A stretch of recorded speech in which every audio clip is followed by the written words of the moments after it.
Okay, Annika, we're good to go. Are you ready? Okay, Annika's ready. Okay, everybody listen. But don't read too fast. I know. It's called Building Up to the Top. And I can't really pronounce the name that started. Scandal. Scandal? Yeah, Scandal. It all started in a little town called Scandal, Holland, where a young, pretty 16-year-old girl dropped her handkerchief for a handsome young man 10 years older than her. Fast forward to 3 years later, when this young couple, Anne and Bill Osterholt, were married after immigrating from Holland to Toronto, Canada. They came with very little money, but had lots of ambition.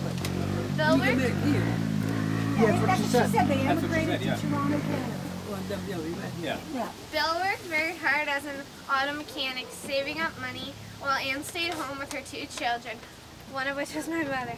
After many years of hard work, Anne and Bill finally bought a used car. It didn't matter if it wasn't very nice, it still was a good mode of transportation. One day while Anne was on her way to go buy groceries, she got in a big car accident, almost destroying the car completely. Anne was so worried, she knew they didn't have enough money to buy another car. She called Bill, sobbing. He told her not to worry and said to get the car towed home. When Bill got home, he told Anne they were going to try to fix up the car. She didn't think it was fixable, but she still helped. After many hard days of work, they finally finished the car, and it was looking even better than before, since Bill had replaced the damaged parts and giving it a beautiful... Hi! The following week, Anne and Bill were approached by a man. He loved the car and offered them double the money and that they had put into the car to buy it. They said sure and happily sold the car to the man. They looked at each other and said, "Are you thinking what I'm thinking?" They both laughed. Let's start a used car sale business. Anne and Bill would go out, buy a car that was in terrible condition for very little money, bring it home together, fix it up, then sell it for a great profit. Everything was finally going great. Eventually, Anne and Bill bought their neighbor's property and expanded their business and sold cars there as well. A few years later, Anne and Bill were approached by Nissan, which at the time was only in Japan and wanted to break into the Canadian market.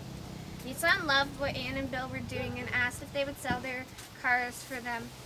Bill was ecstatic and agreed in a heartbeat. They had the first Nissan dealership in Canada and became very successful. Anne and Bill happily worked for Nissan for many years, and every year they grew and grew. One year Nissan wanted them to build a big showroom and expand their company into a really big dealership. Anne and Bill said they needed to think about it. Anne went home and sat under their big willow tree, carefully considering what the impact of this investment would mean to their family. In a flash, she got a very strong feeling that it was time to sell the business. She told Bill that night that it was time to sell. I feel very certain about this. Bill tried to argue, "Are you kidding? This is our chance to make it really big." But in the end, they decided it would be better for their family if they had more time for each other.